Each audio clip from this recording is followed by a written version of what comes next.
I have all my children's names and my husband's initials. Everything is going wrong in Julia Roberts' life.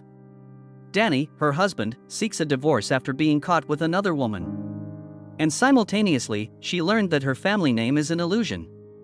Actually, her name is Julia Mitchell.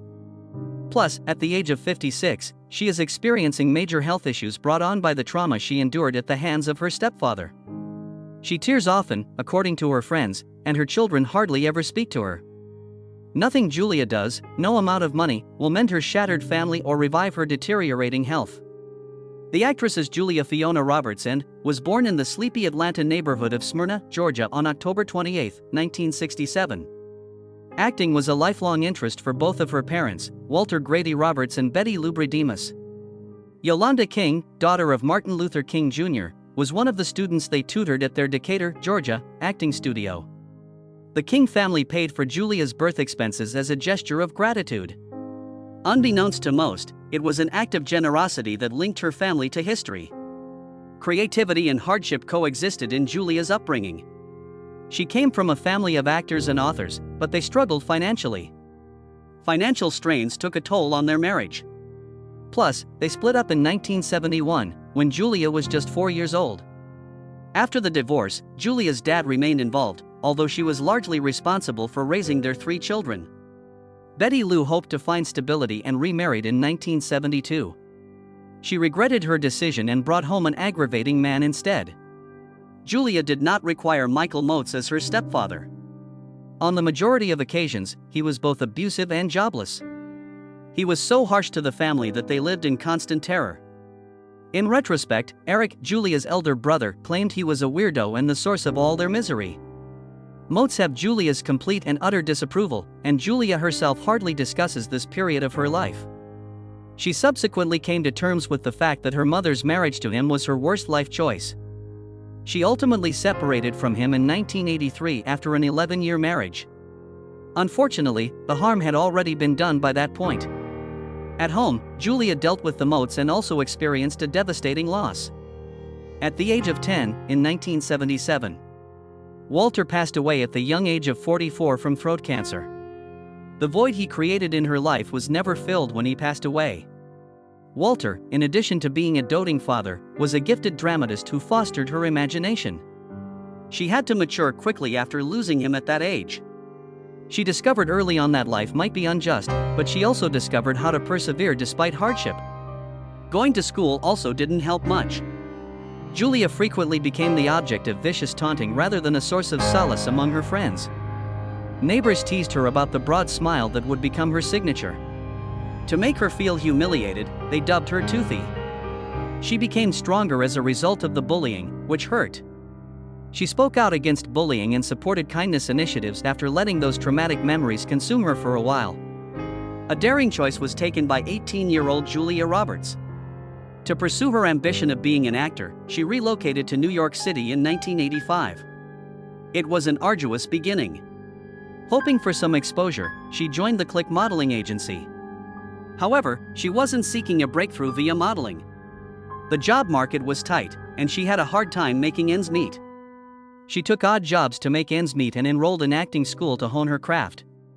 Her television acting career began in 1986 with a modest part in the Crime Story series.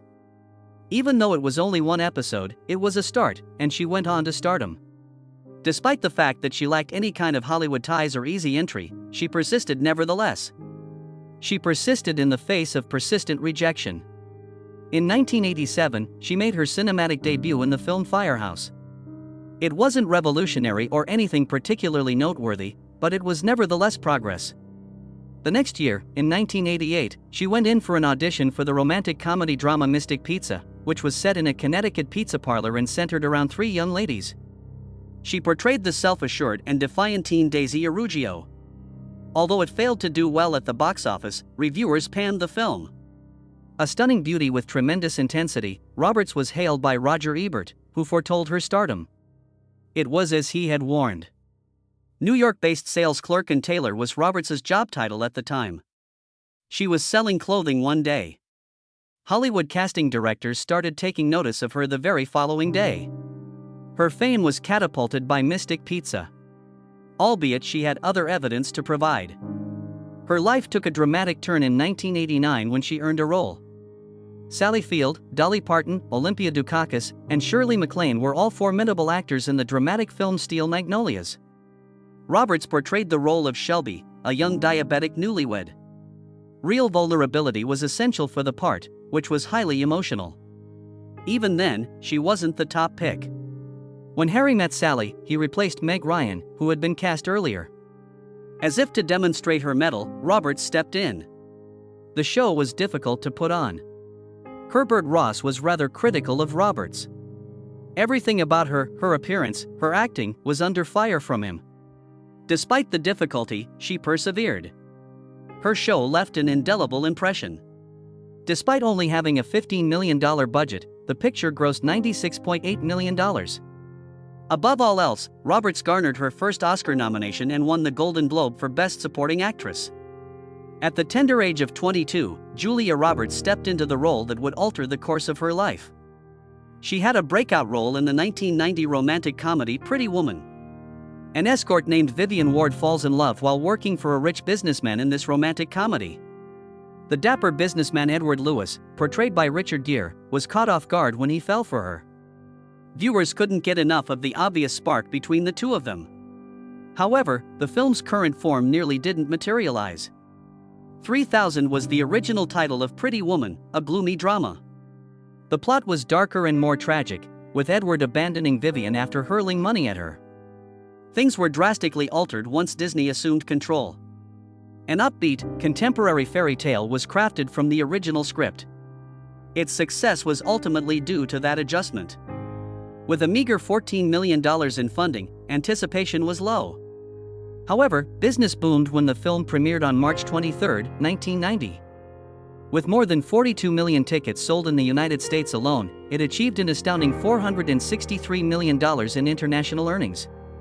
That surpassed the 2002 romantic comedy My Big Fat Greek Wedding, which had been a box office smash. Historic box office receipts catapulted Julia Roberts to stardom. Both the Golden Globe and the Academy Award for Best Actress in a Comedy or Musical went to her. It was official, she had become America's sweetheart in Hollywood. It wasn't simple to get the part, though. Roberts had to go through the audition process again after being cast when the previous production company went bankrupt. Despite director Gary Marshall's efforts, Disney initially was not on board with her. I made the correct choice. Their chemistry was what made the film memorable, and she and Gere were the ideal couple. Not even the filmmakers had anticipated some of the film's most memorable scenes. Roberts couldn't help but break into laughing when Gere abruptly closed the jewelry box during the scene where Edward presents Vivian with a diamond necklace. That was an actual reaction. In the end, Marshall opted to retain it. There were obstacles throughout filming.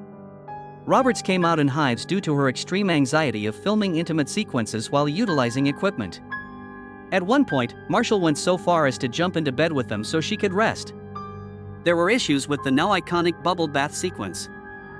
It was the Bubbles detergent that removed Roberts' hair color. So that the team may fix it in the middle of the night. An additional challenge was casting. Roberts was chosen for the role after other notable actresses declined. Roberts had to persuade Gere to participate, because he was still unsure. She whispered the words "please say yes" into his ear as they met. It only required that. Roberts first was unaware of the film's enormous success. She was occupied with another project when it aired. It wasn't until afterwards that she learned Pretty Woman's opening weekend gross was $11 million. Quite a bit for that period. Present value adjusted, that comes to almost $21 million. Until 2024, it would remain Disney's highest-grossing R-rated picture, a fact that would be celebrated years later. Roberts became one of the most bankable stars in Hollywood after Pretty Woman. In the 90s, she was in a string of successful films, such as 1997's My Best Friend's Wedding and 1999's Notting Hill. And yet, in the year 2000, she achieved something quite remarkable. When her picture grossed $20 million, she made history as the first actress to do so. You saw Erin Brockovich in that film. Hollywood A-listers like Tom Hanks and Tom Cruise were raking in $20 million a picture back then. the pay for female Hollywood actors was far lower. That was altered by Roberts. She had a fantastic performance as campaigner Erin Brockovich, based on a true story. The film proved that a female-led picture could be as profitable as any blockbuster, earning $256 million worldwide on a budget of $52 million. Her remuneration was the first of its kind in Hollywood, and she won her first Oscar for Best Actress. The negotiation, Roberts stated afterwards, was never about fighting for equality. Fair compensation was all she sought. She spoke on the need of fairness in an interview. As a result of her breakthrough, other actresses were able to demand bigger salaries. However, Pretty Woman was the beginning. The film catapulted Julia Roberts to stardom, and it remains a timeless masterpiece even after all these years. It was the ideal combination of comedy and heartfelt moments, the red dress, and the memorable romance that made it exceptional. Phenomena in popular culture. An uncertain, low-budget picture with a shaky start became one of the all-time greats. A career for Julia Roberts has been full of unexpected highs and lows, but always memorable performances. Beginning her career as a fresh-faced novice, she went on to become one of Hollywood's most bankable stars, shattering records for both salary and Oscar wins. Her 1991 psychological thriller Sleeping with the Enemy was a bold departure from her earlier romantic comedies and a huge risk for her. Portrayed the role of Laura Burney, a lady who, in order to get away from her violent husband, pretends to die. Despite the film's mixed reviews, moviegoers couldn't get enough. Despite spending less than $20 million, it made $175 million globally. Roberts demonstrated she was more than simply a romantic comedy star with that type of success. The box office would go absolutely bonkers if she were to star in a suspenseful film. She also had a starring role in Dying Young that year. Critics panned the emotionally charged romance about a woman's love for a guy who was terminally sick, despite the fact that it had all the makings of a heartbreaking film. Compared to Sleeping with the Enemy, it failed to strike a chord. Neither a smashing success nor a flop describes it. Hook, Steven Spielberg's adaptation of Peter Pan, followed. Roberts should have been over the moon to portray Tinker Bell. Worldwide, the film grossed more than $300 million. In reality, though, things weren't quite so fantastic. There were whispers that Roberts was struggling while filming. Tinker Hell was even a moniker among the crew. Spielberg eventually spoke clean about their strained collaboration, albeit he put the responsibility on Roberts' own troubles. The film's production took far longer than anticipated, going from 76 days to 116 days. From $48 million, costs skyrocketed to much than $80 million. Roberts and Spielberg separate ways after the conclusion of the film. Her 1997 romantic comedy, My Best Friend's Wedding, which turned the formula on its head, propelled her back to the top. Roberts played Julianne Potter, a lady who falls head over heels for her best friend a few days before his wedding, rather than the stereotypical ideal romantic partner. The picture grossed $299 million worldwide, making it a massive hit. Its innovative spin on love won both critics and viewers alike. I Say a Little Prayer became an iconic moment, and the soundtrack became just as renowned. Along with solidifying her position as romantic comedy royalty, Roberts received a Golden Globe nomination for the picture. Everything changed when the job came. The year 2000 was a watershed event in Erin Brockovich's career, marking more than just a hit. The movie was based on the actual tale of single mother Erin Brockovich, who discovered a huge corporate cover-up and helped bring it to light. With her outstanding performance, Roberts received several accolades, including the Academy Award for Best Actress, a BAFTA, a Golden Globe, and a Screen Actors Guild Award. The film grossed $256 million globally. This was a watershed moment in my career, it was historic.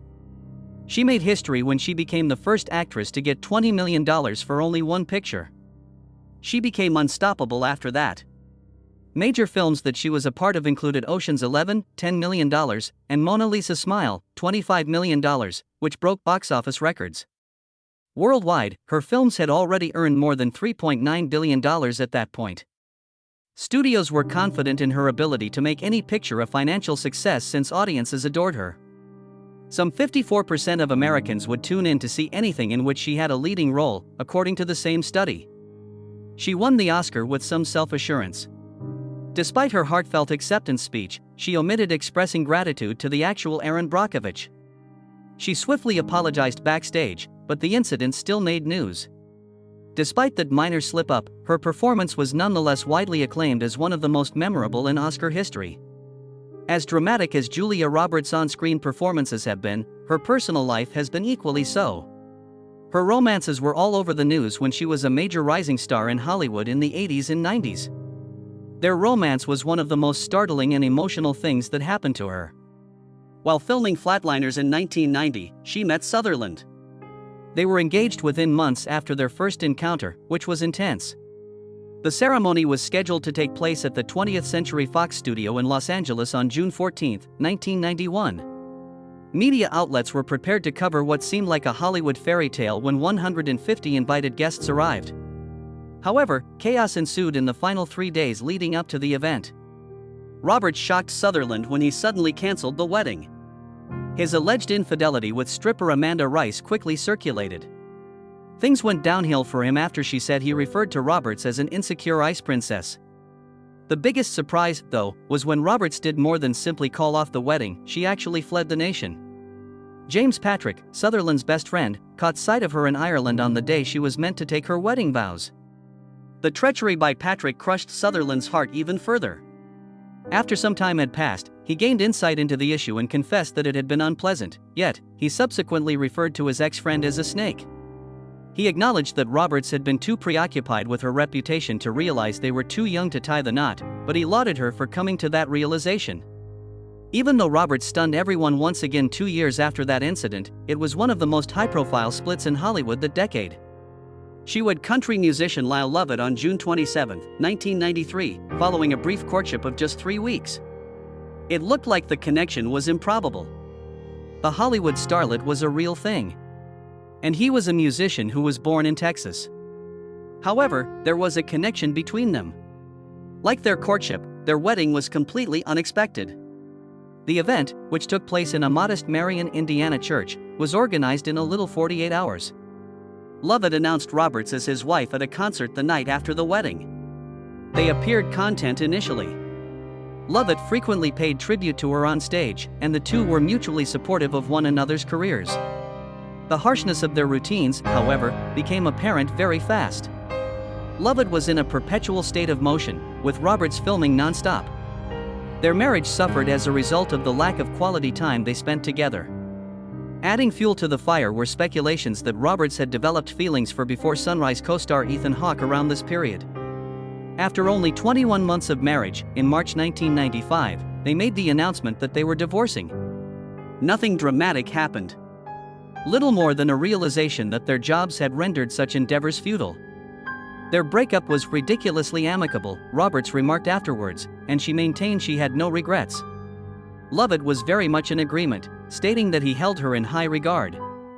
A Roberts separation this time around wasn't accompanied by any drama, but her subsequent romance would be the most scandalous of her career. After a long relationship with actor Benjamin Bratt, Roberts met cinematographer Daniel Moder in 2000, and their relationship took a dramatic turn. Within the Mexican film set, an immediate link was established, but a snag remained. Moder had a spouse. He was still in a tumultuous relationship with makeup artist Vera Steinberg at the time.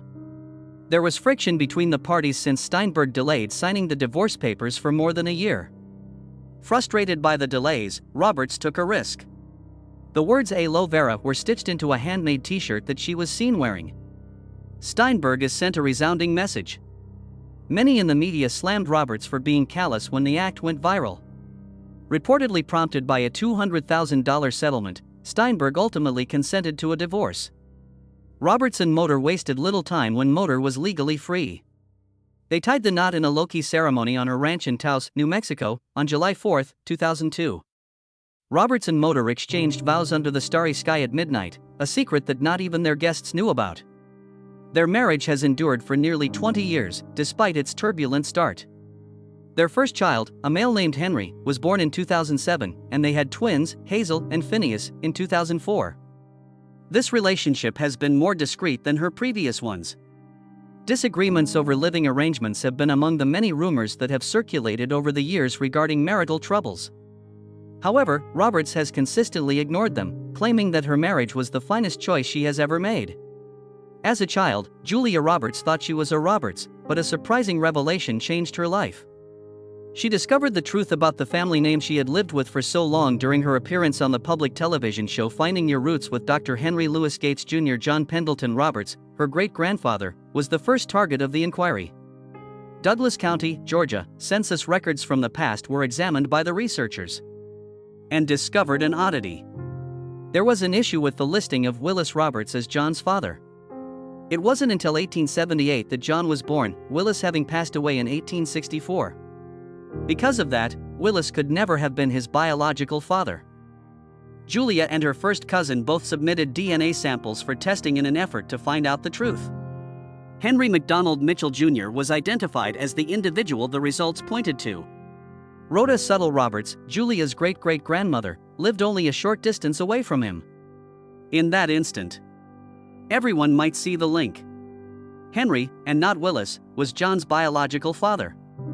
Still, things took a surprising turn. Henry and Sarah had 6 children together before he ever got married.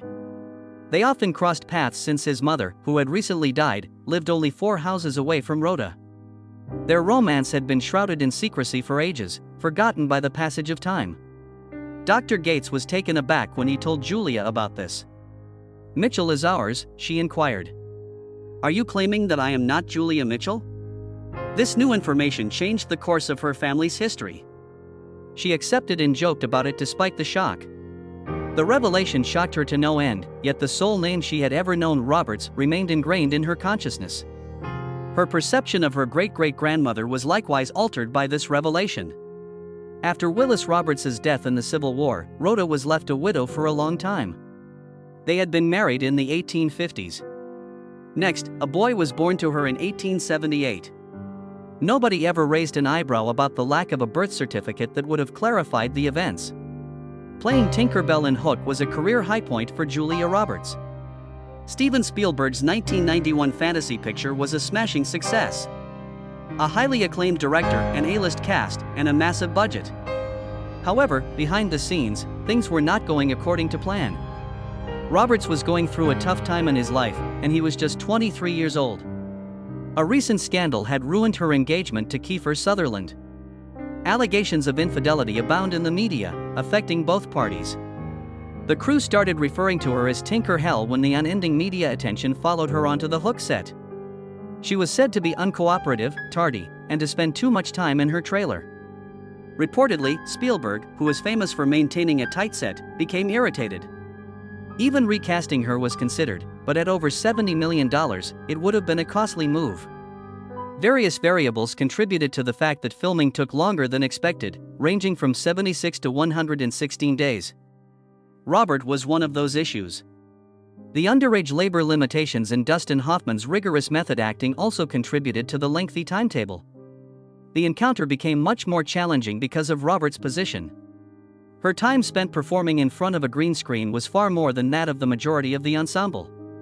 Since Spielberg was her sole contact, their already tense relationship deteriorated worse. Spielberg condemned the period as unfortunate, which Roberts interpreted as an act of treachery on his part. She thought he would protect her from gossip, but he left her feeling abandoned. It was a tough lesson, she said in interviews, and she accused him of being a traitor. Hook nonetheless managed to do well at the box office. Despite its hefty budget, it failed to live up to expectations, earning over $300 million globally. The film was well received by critics and viewers alike, but the animosity between Spielberg and Roberts remained.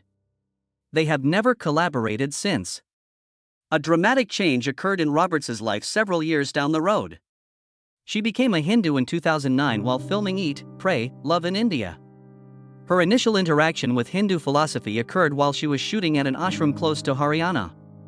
It just felt right. Despite never having seen the Hindu guru Neem Karoli Baba, she was profoundly affected by seeing his portrait, she stated afterwards. Roberts came out as a practicing Hindu in 2010. It wasn't a passing fad. She began taking her children on family temple outings with her husband, cinematographer Daniel Moder. Their life revolved on the communal chanting and praying.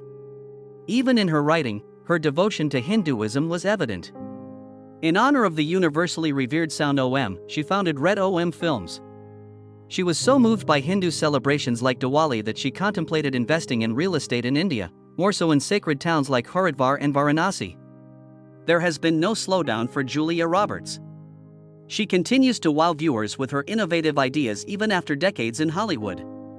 Wonder was her 2017 film. A film that resonated with audiences globally. At RJ. The narrative of Augie Pullman, a little boy with Treacher Collins syndrome who has a hard time fitting in at school, is told in this best-selling novel by Palacio. Isabel, his mother, played by Roberts, is a steadfast supporter of her son. Warm and profoundly affecting, her performance was described by critics. On a budget of under $20 million, the picture became an international phenomenon, grossing $305.9 million. Rotten Tomatoes gave it an 86% approval rating from critics and an 88% rating from viewers. It proved, in Roberts' eyes, that audiences would still flock to see her perform. Her 2022 romantic comedy Ticket to Paradise marked her comeback to the genre.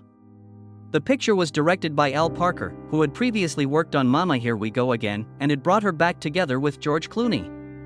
The protagonists, a divorced couple, band together to prevent their daughter from entering into an early marriage. It had all the elements that made Roberts and Clooney a fantastic acting pair: humor, lightheartedness, and chemistry. Surprisingly, Ticket to Paradise became a box office smash during an era when romantic comedies were struggling. Roberts' continued popularity was validated by the film's approximately $170 million worldwide earnings. Served as both the film's star and its producer, demonstrating once more her ability to mold a project from beginning to end. But Roberts has done more than feature in romantic comedies. Her roles have always been demanding and dramatic. The 2013 dark family drama August, Osage County, which was adapted from Tracy Letts' Pulitzer Prize-winning play, was her acting debut. Her character was Barbara Weston, a lady battling her mother's manipulative and vicious behavior while attempting to keep her family united. An remarkable on-screen duel ensued between Meryl Streep and her character, who played the mother. Prior to its December 2013 global release, the film had its world debut at the Toronto International Film Festival. Reviews ranged from excellent to negative, although Roberts' turn was outstanding. It was described as relentless and scorching by Vanity Fair. She received her fourth Oscar nomination for the performance, for Best Supporting Actress. The picture itself earned 67 nominations and 16 wins across several award circuits, and it made $74 million worldwide on a $25 million budget. Roberts has also taken to using non-traditional narrative techniques. Her first television role was in Homecoming, 2018. The creator of Mr. Robot, Sam Esmail, helms this Amazon Prime thriller. She was Heidi Bergman's co-star, a caseworker at an enigmatic institution that aids returning service members in reintegrating into civilian life. However, Heidi begins to suspect something is wrong as the plot develops. Both her time in the facility and her time spent trying to piece together what occurred are explored in the show. Nothing that Roberts had done before to Homecoming could compare. Unpredictable plot twists abound in this psychologically charged thriller. She had a stunning performance, hailed by critics as her best in a long time. Her performance as Heidi was one of subtle ferocity, when her character's bewilderment and terror are gradually revealed. She was nominated for Best Actress in a Television Series drama at the Golden Globes for the performance. Roberts demonstrated her influence on the projects she worked on as a lead and executive producer.